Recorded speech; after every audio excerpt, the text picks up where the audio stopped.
This is the digital DJ tips review of the Pioneer DJ CDJ-3000 multiplayer. It's a replacement for the CDJ-3000 Nexus 2s and the new flagship multiplayer from Pioneer DJ. In this review, we will talk through everything you need to know about these, whether you're coming from the CDJ-3000 Nexus 2, whether you're thinking of switching from a rival system, or whether you're new to this. You will learn what makes these different, you'll learn who these have been aimed at, and what features are in here to satisfy the target market, and you'll also get our views on what they've done well and what maybe they could improve on. If you enjoyed this review, please do share it and please do like and subscribe if you'd like to receive more stuff like this when we publish it. So let's get started. Look, these things are 25 years old. I bought the first CDJ-500 25 years ago. The CDJ-1000 really changed everything. They were the ones that swept through DJ booths all over the world. But since then, a lot has changed in DJing. Pioneer DJ's kind of had the run to itself, if you remember the very early Technics players, anyone? But recently, DJ has come along with its SC5000 and 6000 and the variants of those two models and really kind of rattled the cage for Pioneer DJ. So there's a lot standing on this model. DJing's changed a lot as well. You know, key mixing, quick mixing, mixing with cue points and hot cues. The whole way DJing is done now has changed quite dramatically, even in the last 5 years, but certainly since the first CDJ-1000s. Do these have enough about them that's new to keep the modern DJs interested? Or have they got too much about them and they've lost the continuity for DJs the world over? Because let's face it, these are in 90% of clubs all over the world, that DJs the world over are going to expect in order to carry on using Pioneer gear, because they're not going to want to have to learn something new. Has it got that balance between continuity and new features right? Well, let's take a look. So my first impressions of these, they feel like a CDJ. They're slightly bigger, so they're a little bit deeper than the CDJs of old, a tiny bit wider, but basically they feel like CDJs. But the screen, it really dominates now. It's so much bigger than the old screen. It's pushed to the left and right other items so that it can take more of the real estate here on the unit. There's no CD button on the right here because these have pushed all the way here. No CD button. No, because there's no CD slot around the front anymore. It isn't going to be missed by most people. It really isn't. And it means Pioneer DJ can spend the cash somewhere else. But look, it's still called a CDJ. So maybe C will stand for Control DJ or something, but it certainly doesn't stand for CD anymore. So that little pun is history now. No CD slot in here at all. So the screen is the first thing you notice. Then the next thing you notice is the hot cues, because the hot cues have moved from here, where there were 4 of them originally, to here, and there are now 8 hot cues in a horizontal line. It's worth talking about the fact that on the rival player from DJ, the SC6000, they're down here.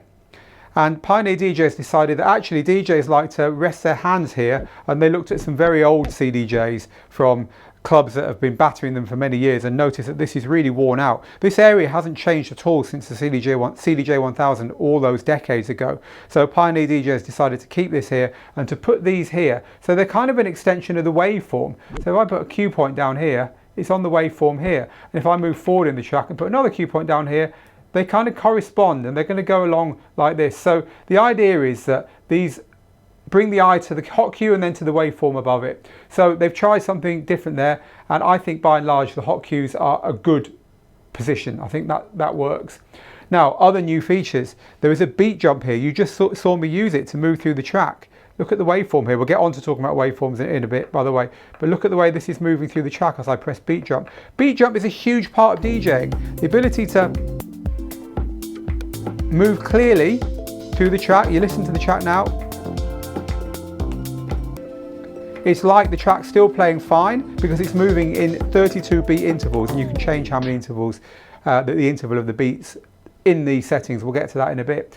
Beat jump's a huge part of DJing. I was talking a second ago about how DJing's changed. People expect beat jump now, and that's a big new feature to have put there. Note that they put it here and not down here, somewhere where people would expect another button to be. One of the big things here is continuity. Everything is kind of where you expect it to be. Beat jump's kind of been pushed in here to take some of the place where the hot cues used to be, but what we haven't got is other stuff moving around too much to get in the way. Very little has moved to accommodate new stuff on the new player.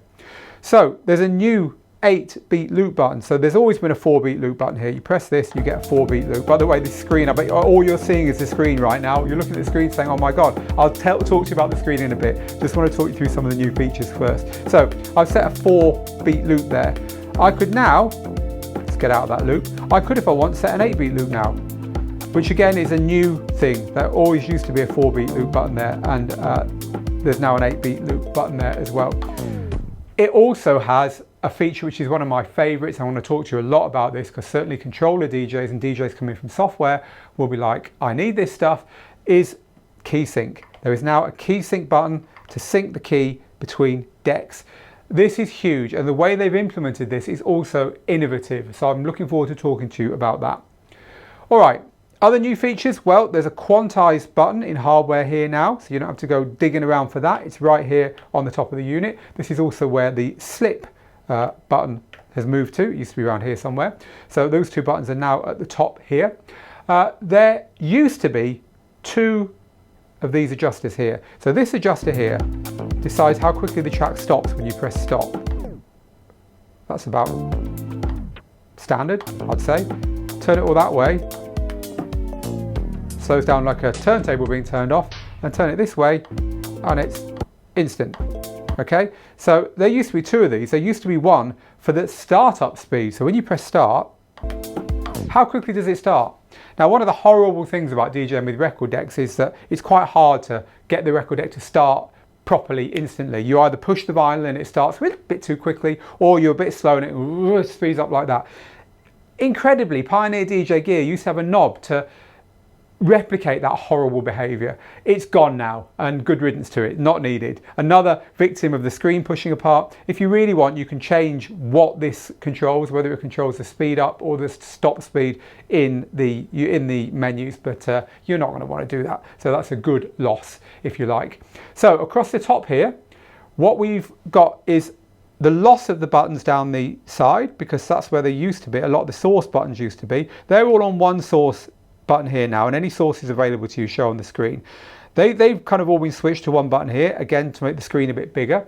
So at the top here, we now have playlist and search buttons added in hardware. Hardware buttons here for playlist and search to save you having to either have a long hold on another button or go digging around again for them, which is really cool. We've retained the browse and the tag list, and we've got menu here as well. We have lost the info button to get info up about your tracks. There's a couple of ways of getting info up about your tracks. We'll look at those a little bit later on. By and large, this is much better. The way they've laid that out works better than on the previous model. So overall, the build quality of these is really good. The faceplate here goes all the way to the edge now, and it used to just go kind of here, and it had plastic up the sides. So that is a proper metal faceplate all the way around. So that feels really good. The jog wheel doesn't look, apart from the middle, and we'll talk about the middle in a little bit, isn't that cool?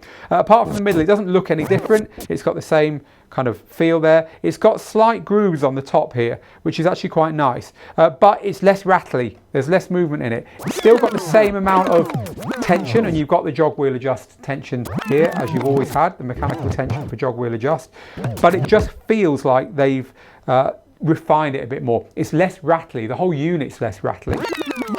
This hasn't got the mechanical, you can't hear the ball bearings rattling around in it basically, but yet it feels more sturdy than the kind of very smooth capacitive jog wheels that you get on most DJ gear. So that's a good refinement, and the impressions we've got talking to DJs is that that's very positive. James Zabila was saying it's made him want to scratch again, which I think is quite a nice thing to hear from a pro DJ because they feel really good. So top marks for the mechanical feel of the jog wheels.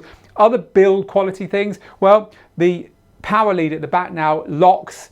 It's a locking IEC cable, and they've also put gigabit internet on there, gigabit pro DJ link on there as well. So this is kind of like just spec improvements over the original CDJ-3000 Nexus 2. All right, so setup of these is exactly the same as you have always done. They do provide a high quality digital cable in the back, so you can plug digital into a digital input mixer, which you should do because you're going to get better sound that way. So plug your digital cable in, plug your Ethernet in. You're going to need to network these up as before, so get a switching network hub and then Ethernet them to the hub, Ethernet your mixer to the hub. It would be nice if Pioneer had a mixer with lots of Ethernet ports on the back, so you wouldn't need to get that hub, but hey, we've got one under the desk here. They cost $20. Plug everything into your hub, and then everything's going to work together. The players and the mixer will all see each other, which is important. If you use a Pioneer mixer, which is the recommended mixer for this at the moment, the DJM-900 Nexus 2, also the DJM V10 is a good mixer to use with this. Thanks to the gigabit Ethernet, you can actually use 6 of these with the DJM V10 with its 6 channels, which is overkill, but pretty cool, right? Or you can of course use 4 with the DJM-900 Nexus 2, and obviously I've just got 2 here. So Pioneer mixer gives you some features that you can't use on other mixers, and we'll move on to those in a bit. So that's the setup. Pioneer mixer, a couple of these, get the Ethernet in, get the digital in if you can, and you're ready to go. So playing music is, as always, by SD or USB. Just export your collection from Rekordbox and get it plugged into there. The software options, you can also use this as a controller, plug in via USB or via the Ethernet, either from the mixer or the unit, and then you can use your laptop with Rekordbox, but Serato, they tell us, is coming soon. And you can also use it with Link. Now Link is when you take your laptop with you or your phone, because it works with a phone, and you've got a Rekordbox collection on that laptop or on that phone, plug it in, or you can actually access using Wi-Fi if the router, if the Ethernet switch you've got has got Wi-Fi on it, because there's no Wi-Fi that we know of in these units. You can then use that Rekordbox collection as if you were using an SD card. So this is all going to work exactly the same. You just plug it in and forget about the phone or the computer, and you just DJ as if it were an SD or USB card. If you've got your laptop with you anyway, you don't want to export your music, it's a good way of doing it. Nothing's really changed there. So let's talk about the screen. I know you've been looking at the screen ever since I started talking to you about this. It really is the thing that jumps out at you. The screen is really captivating. It's 1280 by 720, which is really good. It's not like massively impressive compared to, you know, an iPad Pro, but it's really good. It's not got a glass top. This is still the kind of Pioneer plasticky top. They obviously must have thought about whether to put glass there, and they've decided not to, and I'm guessing it's because of durability. That said, it doesn't make any difference to the using of it. You can now swipe music, as you see I'm doing here.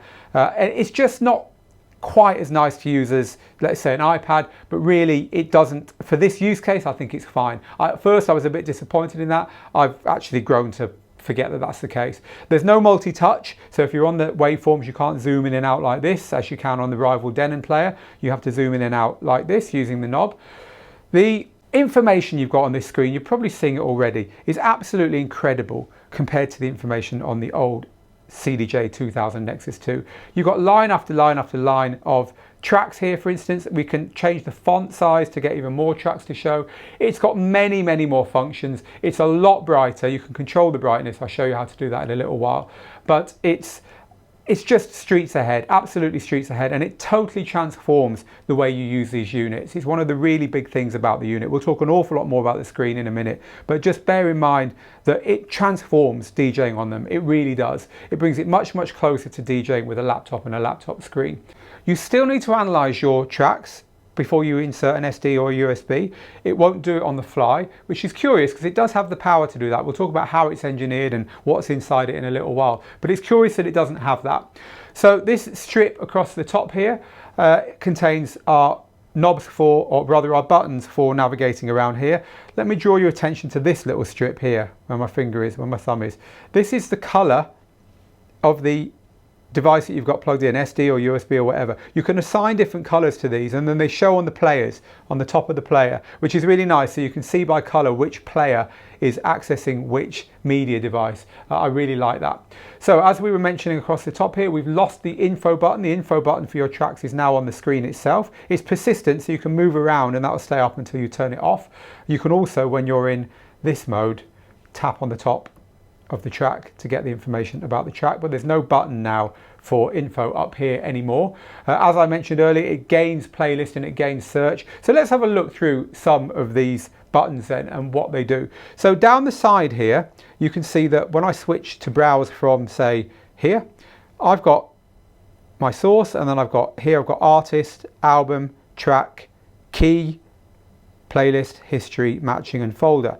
And you get to choose the category that you want to be looking at here, and then when you're in a category you can go to it. These are selectable from inside Rekordbox, so you can choose what you want here. For what you don't you don't use any of those, or there's something that's missing, you can put those there.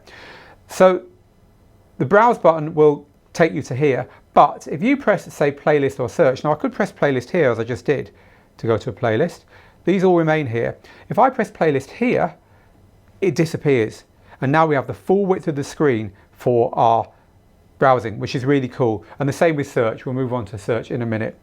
One thing I love about the way they've used the extra screen real estate here is that you can tap on this little icon here and add a secondary column. So for instance, I could add the artist here. I'd like to see year there, please, Pioneer DJ, and I'd like to see genre as well as a choice there. Just a quick way of adding the year or the genre. I quite often sort my tracks by year, or I quickly want to see genre within a playlist. Don't see why they can't be added to this. So I'd like to see those added there. But look, I've now got the track title, the artist, the BPM and the key, and I've also got this preview here. I'll talk to you about that in a minute, all on one screen. And I can even get that much information on there as well. It's so much closer to using a computer. It's really cool. So if you long press on the browse knob, this is similar to how it was before, you get the chance to move through your playlist by page. I'm moving through whole pages here of my playlist. If this column here is organized by A to Z, then when I long hold the browse button, I can move by letter. So quickly go to my K tracks, for instance. So again, this is not new, but it looks so much better on this screen, I'm sure you'll agree. So again, as before, tapping on these columns here will sort by that column, which is how it was on the old version. So the tag button here brings up your list of tracks that you've tagged. This is different to tagging in Rekordbox. Think of this more like a prepare window. So if I'm here and I want to play that track next, I can press tag track, and I get a little tick by the track, and that's now been added to my tag list. Another one there, another one there. I go through my whole collection in any way I want, pressing tag, and it will add them to that list. If I don't want to have that on my tag list, I can press tag again and it will disappear from the list. Now when I press tag, all my tracks from my tag list are there. And so these are tracks that I might want to play next. The idea is it's like pulling them halfway out of your record crate. Now when you're in here, if you decide you don't want to play that track next after all, you long hold on the tag button and it disappears. There's other options here as well. By pressing menu, you can either create a playlist out of that whole tag list, so it's a quick way of creating an instant playlist, or you can delete the whole tag list just by clicking remove all tracks there. So if I click remove all tracks there, it will kill them all and they're all gone now, and I've got an empty tag list there. Now you can only make playlists in these units in that way I just showed you, by putting things into a tag list and then turning it into a playlist. You can't rename that playlist, you can't batch move into the playlist, or you can't just batch move around playlists in a way that you can on, say, Den and DJ's gear. So it's not viable for you to start arranging your collection inside there. Really, it's limited, and I'd like to see that improved. They've got the power to do it, so hopefully that's something that's coming down the line. So let's move on and look at search now. So we'll touch the search button here, and I've already got a search that I started here for Calvin Harris, but I'll tap up here and we'll get onto the QWERTY keyboard here, and let's delete, and let's search for something else. Let's search for anything I might have by hot chip. So I'll start typing, and there's a few tracks have appeared here, anything with hot written in it basically. And as I refine my search now, we've got the hot chip tracks that are on there. Notice how much better this is when we've got this secondary column ticked in. On the old one, you couldn't do that. You couldn't have a secondary column. So I don't know why hot space C has brought up these tracks here. But if I bring the track name back in, well, now it's obvious why. Hot space, sorry, I mean the artist. Now it's obvious why, because they're hot chip tracks. So again, I find this more useful with the ability to have an extra column there as well. This is also great with touch preview. See these little previews here of the track? I'm going to talk to you a bit more about touch preview in a little while, but just trust me, being able to quickly search something and then use touch preview is cool, and I'll tell you why very shortly. So the filter function is exactly the same as it was before, which is to say it's really, really cool. It's powerful, it's better than in most software, and let me show you how filter works. So I'll get out of search, we'll go back to our library. I'm actually going to hold on the track filter button to show you something. So this is the brains behind filter. Track filter allows you to set criteria and say, okay, I want you to look at the track that's playing on the other deck, and I want you to look at my collection and give me all the tracks that are, if BPM's ticked, that are within plus or minus BPM of the track on the other deck. And you can change that here to the amount that it looks, could be plus or minus 3 or whatever. I can say I want them to be in a compatible key. By turning this on, it will add the compatible keys. It doesn't add all of the compatible keys, actually. This is kind of a hangover from the old way that Pioneer DJ calculated key before this player. They've got a new way of doing it, which I'm going to talk to you about in a bit. I'd like to see the new way on there, please, guys. So anyway, it'll give you the compatible keys of your track as well. So now it's looking for tracks that are close by in BPM and that also have got a compatible musical key. And also you can add rating. So if you use your rating column to define energy level, for instance, which is what I do, you can say, give me tracks with the same energy level. Some people like to tag their tracks with a color to indicate mood. You can add that in here as well. And you can also use tags from within Rekordbox. Now, I don't tag my tracks in Rekordbox, but it's a great thing to do if you use Rekordbox heavily, you DJ heavily, because you can tag genre, you can tag whether the track's got saxophone or pianos in them or whatever. You can tag whether they're backroom tracks, or there's all kinds of things you can do in there as well. So you can search in there too. So everything in here was on the old version, but just because the screen is so much better, the track filter is awesome to set up there. Once it is set up, then in order to look for something, so I've got a track playing over here, I want to find a track in here that works with that track. You tap the track filter button once.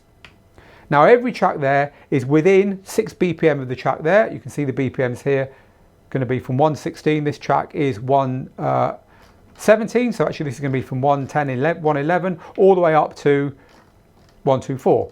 There we go. So all the tracks in my collection that are within 6 BPM of that one, and also that are in compatible keys. And you can see the key information here is in the Camelot key system, because that's the key system that I have set in Rekordbox. I would like to see the key system throughout this unit also switch to Camelot when I do that. Apparently it's possible. I couldn't make it possible on the pre-release software, but Pioneer DJ do tell me that's going to be coming on release. So if you prefer to just DJ in the Camelot system and not in the classic key system, you'll be able to do that. I'll talk to you a lot more about key in a bit. But basically, you know, it's a great way of DJing.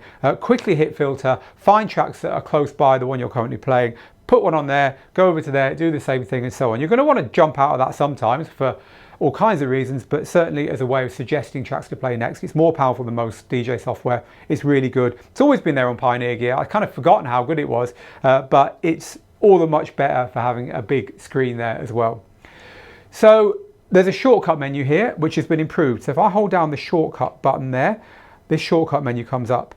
This gives us the choice of, we're going to look at waveforms in a minute, but how the secondary waveform is displayed, whether hot cues auto load from Rekordbox or not. You can change the brightness and the brightness of the screen and also the jog wheel there as well. You can change the quantize level so that the quantize button could be 1/8 of a beat all the way up to 1 beat. Now you can also change the default beat jump. So I had it set to 32, you saw that earlier, but you can change that there as well. Another nice one actually is the waveform. This is new. So you can change whether the line down the middle of the waveform is right in the middle of the screen or a bit off to the left so that you see more of the track coming in. And that's nice as well. And there are also 3 different ways of looking at waveform colors, which we'll look at in a minute. So all of that stuff is on there. A little bit more information on there than on the old shortcut menu. But again, it's just nicer to use because the screen is so much better. Right. I've teased the waveforms. Let's get out of there then and have a look at the waveforms themselves. So let's get this track somewhere where we can see the waveform. Now look at that. How gorgeous is that waveform? Let's get it playing. Look how smooth that waveform is. It's totally chalk and cheese compared to the waveforms on the old unit. I'll just leave you to look at that for a bit.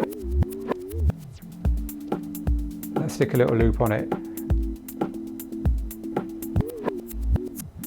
These waveforms are one of the huge advantages of this over the CDJ-3000 Nexus 2. They're so much more immersive. You get different ways of looking at them. So in the shortcut menu, I can go back to the RGB, which was the way the waveforms used to be done.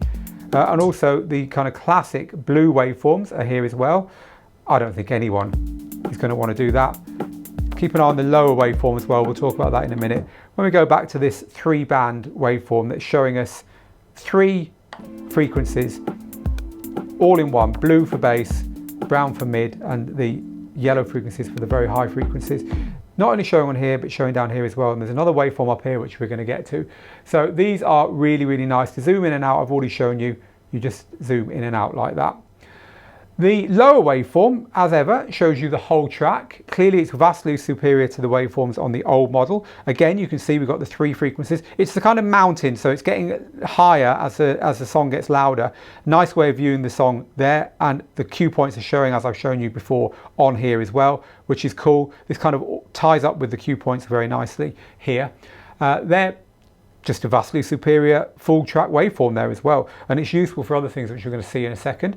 Above here, so we know we used to have a little bar counter here. You remember there's little 4 bars that count, like Virtual DJ has as well, to show you the phase between the 2 decks. They've gone completely. You can tap on here, so you now still have the beat grid counter. You can see I've now started the other deck and the beat grids are there, so you can easily see that for lining your grids up, but you haven't got the bar counter that had the 4 bars there. It's beat grids or this second waveform. Yes, second waveform. We now have full parallel waveforms between both decks. So I can now see exactly what's going on the other deck. What happens is, because sometimes you're going to have more than 2 decks going on here, what happens is the slave player, in other words the player that isn't the master, which is normally the one you're mixing in from, will show you the other deck, and that kind of works quite well. It works well when you've got more of these units plugged in, so it's always going to be the slave player showing you. The secondary waveform will always be the master deck. So that's how that works. Really nice. I love the way that is. It's just you know, again, it's come from controllers. It's something that controller DJs are used to, and now it works perfectly on CDJs, which is really cool. So I told you about how you could touch the little waveforms earlier. Let me show you how that works now. So it works in a couple of places. It's touch preview for previewing tracks, which is the one I kind of talked to you about earlier. So we have this little preview box up here, right, where we can see the track preview information. We can turn that on or off here. No preview. Preview. Let's just go straight to the playlist that way, so it's on the whole screen. So if I press Q, link Q here, what's going to happen now is in my headphones, when I touch the track here, I can hear in here what's going on. You can't. Even, maybe if I put that there, you can slightly. Let's turn them up a little bit. There you go. Do I want to play Groove Jet now? Not sure. You can do that while you've got a track playing. So you've got music playing away here. Meanwhile, in your headphones, you can just be looking for stuff here, which is so cool. It's so brilliant to be able to do that. And as I said earlier, to do that when you're searching, to do that when you quickly search and you think, oh, do I want to play any of these, you know, house tracks that I just quickly searched in this playlist? Quickly listen to them all. No, I'm not sure. Really, really nice. It's also on Den and DJ's system. Still not on a lot of DJ software. It's really cool, especially when you've got you know, 2 decks that you might be doing something with. You want to quickly preview a 3rd track. No need to load it onto a deck to do that. But also, and this is the really cool bit, they've got touch cue. So touch cue is a bit different. Let's go back to the track that's playing. So this track is currently playing, right? And you can see here the line showing me where I am in the track. Now, if I want to jump around on that waveform, I can do it. I can pause the track, jump to here, press play again. I can't do it when the track's playing. Let's just turn that down a second so I don't spoil the surprise. I can't do it when the track's playing. You know, you can see that this is moving, but listen. The track's still playing, and that's good. We don't want to accidentally, you know, move to a different place in the track. I can pause to do that, or I can hold the jog wheel to do that. You know, to move around the track. That's fine. If you touch this without pausing or holding the jog wheel, what you heard through the headphones then probably, because they were very loud, it happens. So I can have my headphones on and I can move on in the track. How does this breakdown work? I can hear it here. You can hear it there as well now. I can hear it here. You can move along in the track and see what's coming up. It's brilliant. Virtual DJ has something like that, not seen it anywhere else. It's really, really cool. Even if you're on the other deck, I want to hear on this deck what's coming up on that track. So that means that if you're taking over from another DJ and they just kind of like give you the decks and walk off and their final track is playing, you can get a track lined up, get your headphones on, use touch cue by pressing Q on the mixer and putting your headphones to your ear and see where you want to mix out of their track. And also a lot of DJs nowadays play tracks they don't know very well. Let's be honest. It's kind of like, I'm not judging this, it's just how it is. You get some tracks, you think it sounds pretty good, mix it in, and you suddenly think, I I don't know how that ends. Well, now you can listen ahead. It's genuine innovation and I really like it. I think it's awesome.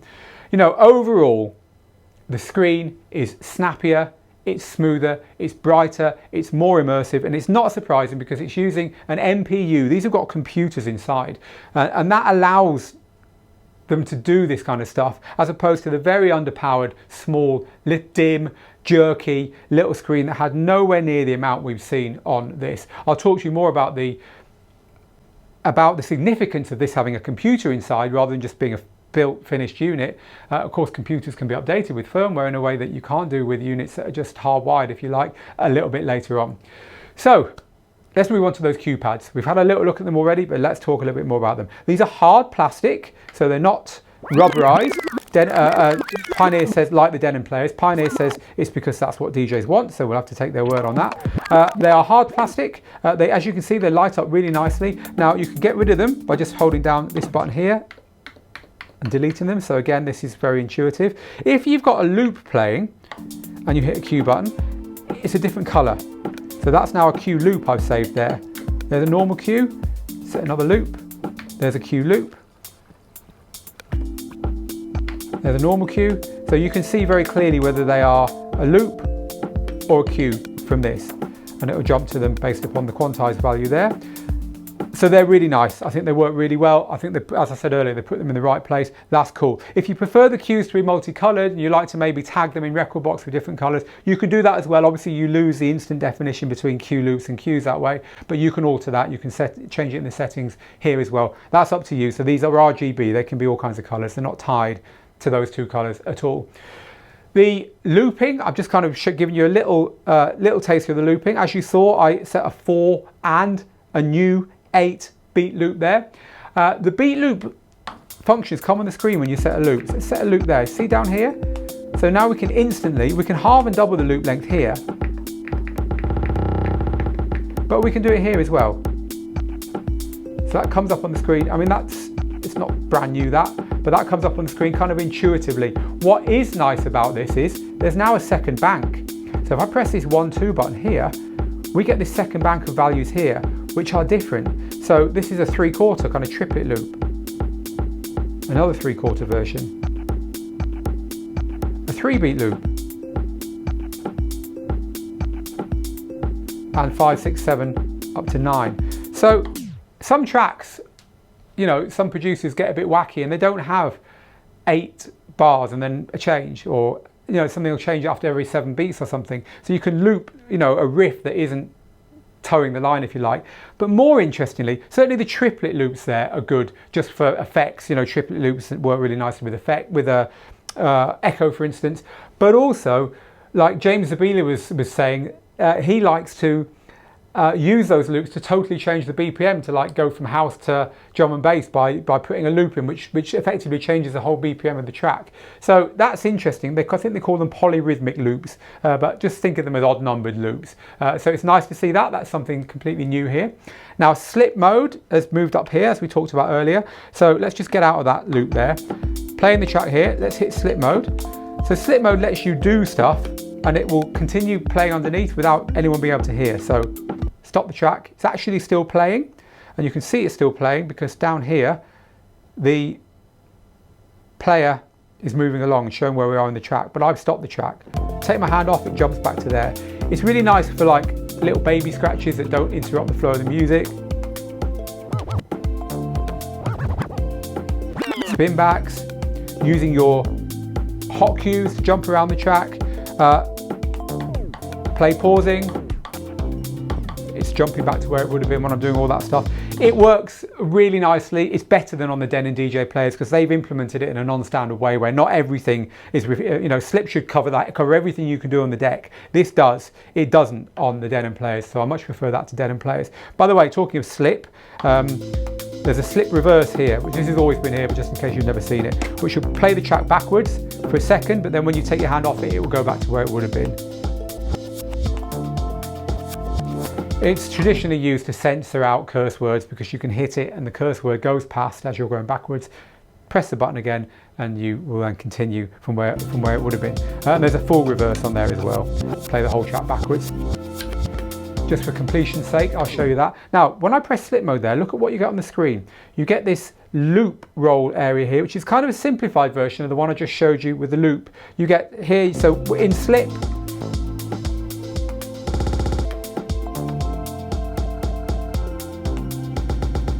I can do what is effectively loop roll there by pressing those buttons. And again, we've got the triplet values up here, but it's all on one bank. We don't get the two banks here now.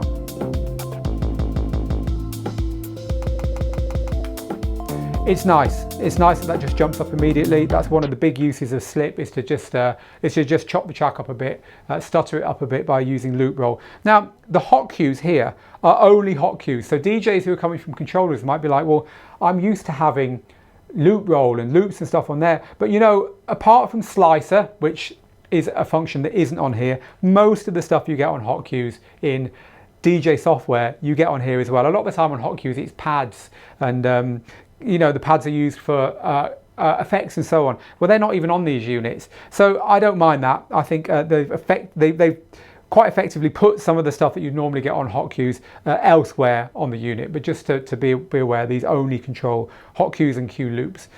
So there's a slight difference there to controllers and to Denon DJ's gear. Right, so beat jump I've already showed you, but let's just jump back to the beginning of the track and have another look at beat jump. So beat jump is jumping forward and back in the track by 32 beats, and that's because 32 beats is set on this shortcut menu. If I set this to 1 beat, now it's going to jump forward and back just 1 beat in the track, and you can see it's very, very slowly moving around the track down here now as well. So beat jump is again better than the way it works on the Denon DJ players, and the reason for that is because of the way it handles loops. So let me set a 4-beat loop. Now I can move that loop around in the track now by pressing beat jump. Let me just set beat jump back to 32 beats. There's a 4-beat loop there. I can take that whole loop and move it forwards and back in the track. And that's the loop go with me all the way there. This can be really good fun with acapellas, because you can just take a small chunk of an acapella and then just find good loops to play with on effects and so on. In the Denon DJ players, you can move a loop, I think, if I remember rightly, you can move it forward, but when you move back, it doesn't move with you. The loop stays where it was. So then you've got to play all the way till you hit the loop again. Again, it's not what loop jump is. This beat loop has got beat loop and got loop jump in the way that most DJs I think would understand it, and it works really well. So it's good to see beat jump in there. Now we have got beat loop on the screen. I'll show you that in a bit. So there's another way of accessing it, but most people are going to want to use it on the hardware buttons, because hardware buttons are clearly better than having to touch the screen for stuff that you use a lot. So let's just look at how you do it on the screen. There's these 3 buttons at the top here. Beat loop will allow us to beat loop here instantly like this. Beat jump lets us jump around by half a beat, 1 beat, 2 beats, 4 beats, and there's another bank there for 32 beats. So it's doing the same as here, but we're not using the controls here, we're using the screen to do that. And key shift, I'm going to move on to and show you key shift in a minute, because key shift is pretty awesome, to put it mildly. So when it comes to key, these players have got an MPU in them, which means that they have got better processing power, they've got better audio quality. We'll move on to that. So therefore key is likely to work better, and it does. So when I press master tempo to slow down and speed the track up, that algorithm sounds great. I can make it very wide, stopping the track entirely.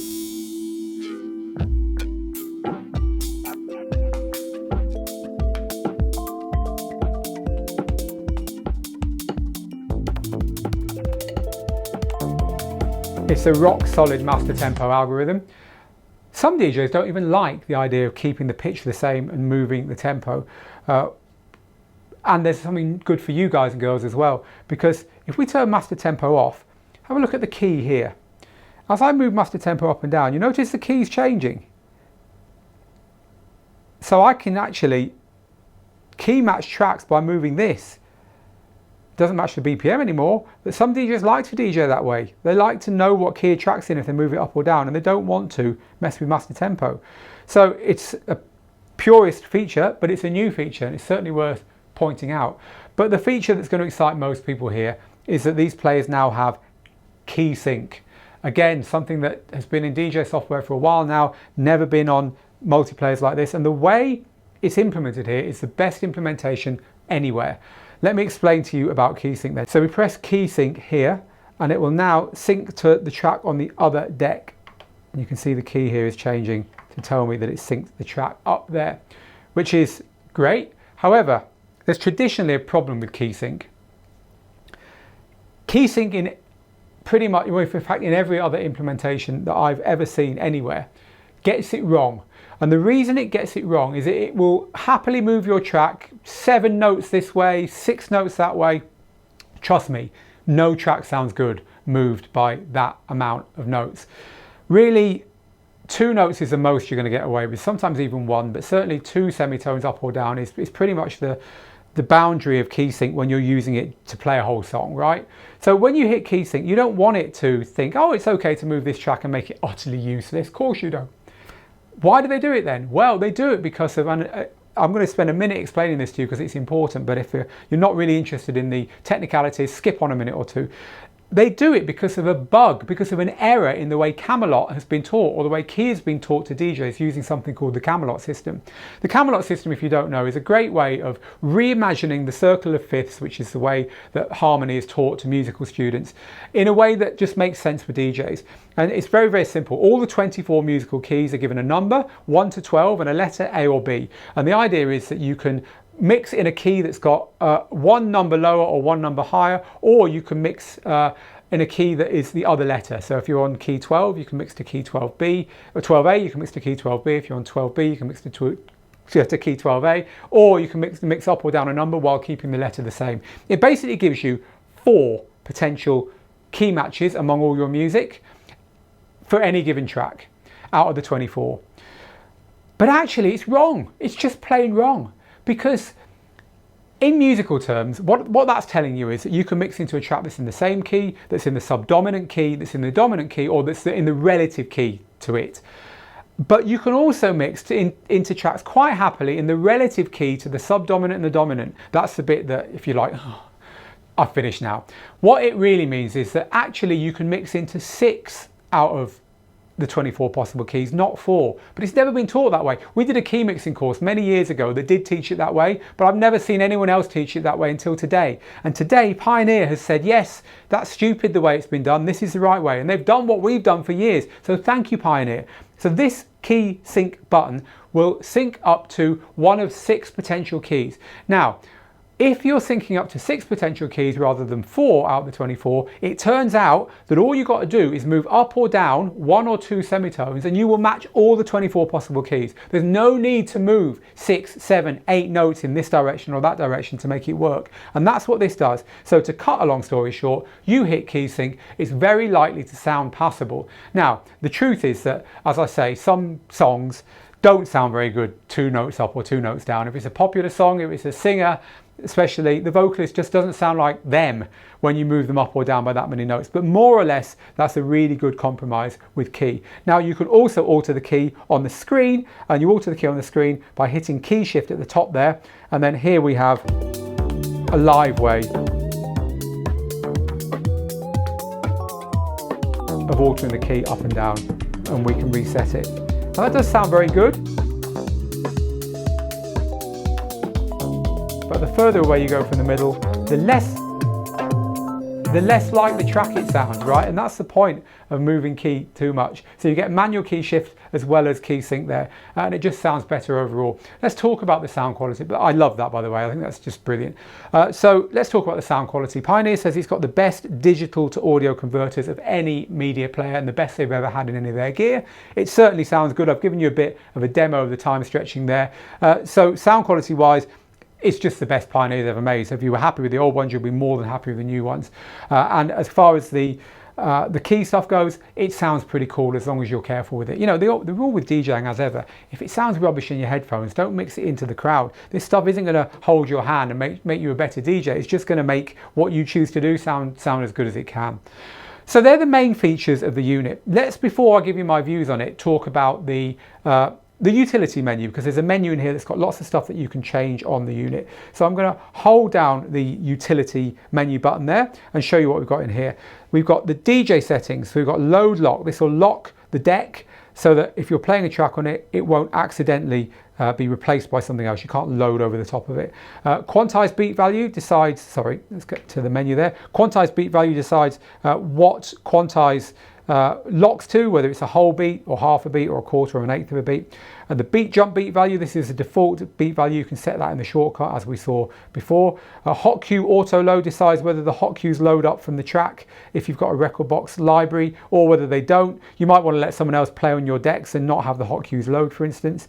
Hot cue color turns on or off what I told you. So if you want these colors to be all multicolored on your cues, now any hot cues I add, see they're all different colors because I've got that on, but you can turn that off and then they'll respect the color scheme we had earlier. Auto cue level, the player will add a cue point to the beginning of your track if you want it to, for every track, so that when you load the track, it's just got a cue point at the beginning, which is quite nice. But that decides how loud the track has to be before it does that. So normally you want to get that so it's by the first kick drum, but there's a way of altering the level there. The vinyl speed adjust, this adjusts whether the knob here is for starting or stopping the track. If you're crazy enough to want to change that, that's where you do it. Play mode, it decides whether when the track's finished, it'll play the next track in the playlist, or whether it'll just wait. If you have it on single, it will just wait for you to do something else. So here we can alter the LCD brightness of the screen, the jogwheel brightness, the language. There's a screensaver on here and we can calibrate the screen from there as well.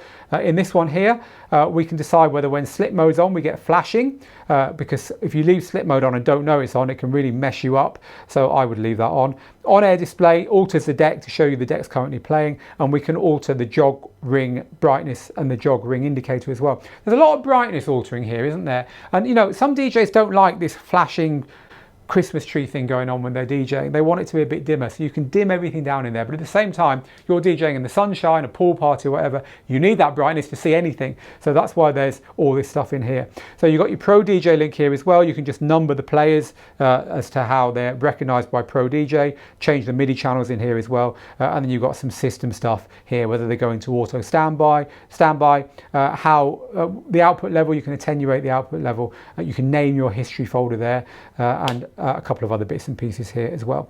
So finally, before I move on and tell you my thoughts about the CDJ-3000, let's have a look at the last screen. The little screen, the 3.5-inch one in the middle of the jogwheel. So this is basically the same as the screen you get on the DDJ-1000, the controller, and rightfully so. It's a great screen and a massive improvement on the one on the old model. So we've got the artwork in the middle, that's the track artwork there. It's not at the most, you've seen that all the way through, so let me just try and find another piece of track artwork from another track to show you a different one. Let's get that track there loaded. There you go, different piece of track artwork, which is cool. Some people are very visual, they like to see the artwork right there, like playing a record.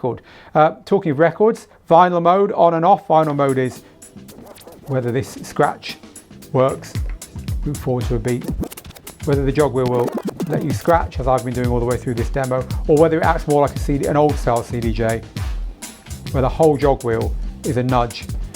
In vinyl mode, only the edge nudges. And this has been there forever, but just in case you've never seen it. So that tells you whether that's on or off. It tells you whether slip mode's on or off, and you get a red ring to show you slip mode as well. It shows you your cue point, so let's go to cue point F. See, it's moved to cue point F here now and showing me what that is. And also it shows us whether this is the master deck. Turn the other deck to master, that goes off. And whether we've got beat sync on. There we go, sync there, and we're back to the master there. So all that information, as well as this here, you know, the platter movement, is shown by the screen in the center of the jogwheel. It's really good. Controller DJs will be right at home with that. Okay, what do we think? It's been a long wait, right? Is it good enough? You know, I was pretty underwhelmed when I took this out of the box and looked at it. It just looked like the old one with a bigger screen. But the more I've used it, the more I've thought, yes, they have done enough, because honestly, it's lovely to use. I've had a lot of fun playing with these here the last couple of days in the studio.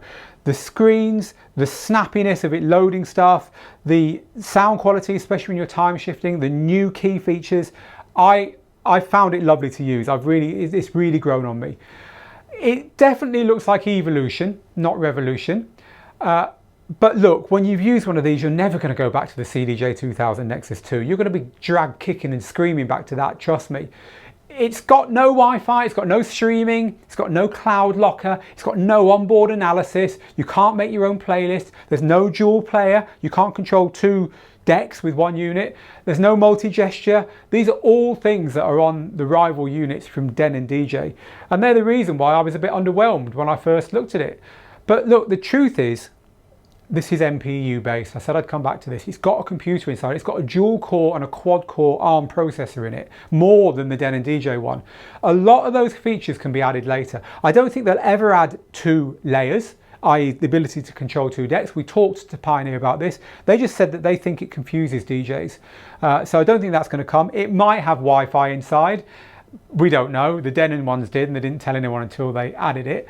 But those other features, they're going to be coming. They can put streaming services inside here. They can put analysis of tracks when you plug a drive in. These are software things, they're not hardware things. They can put in a cloud locker so you can access your music on Dropbox. I'd be amazed if they didn't do that, having made such a shout about introducing it as a subscription thing inside Rekordbox. Amazed. I mean, that's clearly coming. The thing that Pioneer is doing here is trying to satisfy pro DJs, festivals, clubs, installations, and what those people want is durability, they want dependability, and they want reliability. And I think Pioneer has prioritized that over everything else here. You know, these need to work alongside existing units. You're going to need to switch these out with CDJ-3000 Nexus 2s, for instance. And so the changes have to be non-contentious and pretty obvious. You know, the cues, you're going to get used to those immediately. The screen, it's just better. Beat jump, everyone knows what beat jump does. And they're the big ones. Everything else you can take or leave.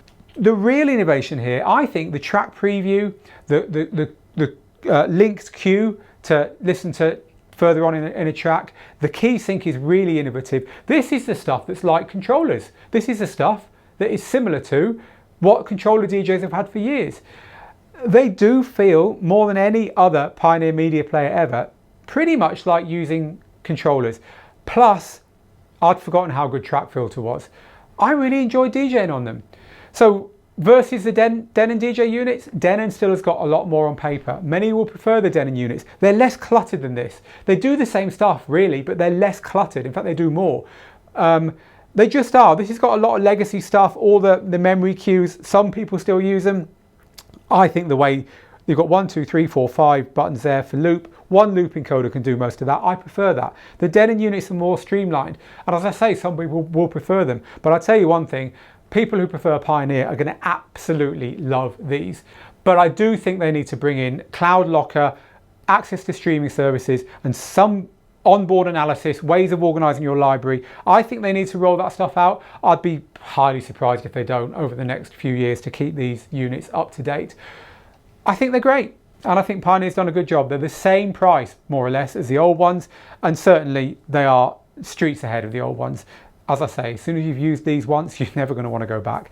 So that's our first look review, because we've only had them for 48 hours, of the CDJ-3000 from Pioneer DJ. There is a much longer, can you believe it, written version of this that goes into a lot more detail on some of these features over on Digital DJ Tips. I've given you a link to that underneath. There's also a link to that underneath to a James Hype demo that we've done in collaboration with James on these. So go watch James smashing these to pieces over there. You know, he abuses CDJs, so it'll be interesting for you to see, you know, a real DJ at the top of their game demoing these. So we've got a link to that underneath as well. But now it's over to you. I'd love to know what you think of these. Have they done enough? Are they underwhelming? Is it just more of the same, or are they genuinely innovating? Are you looking forward to what they're going to add now there's a computer inside? What do you think of the screen and the jog wheels and the key stuff? What do you think of the fact they've got beat jump on now? What do you think of the new hot cues? Are they in the right place? Should they have been rubberized? What do you think of getting rid of the CD slot? Tell us what you think about all that stuff underneath this video. We'd love to talk to you about it. But this has been the Digital DJ Tips review of the Pioneer DJ CDJ-3000. Now get good, get out there and make the moment.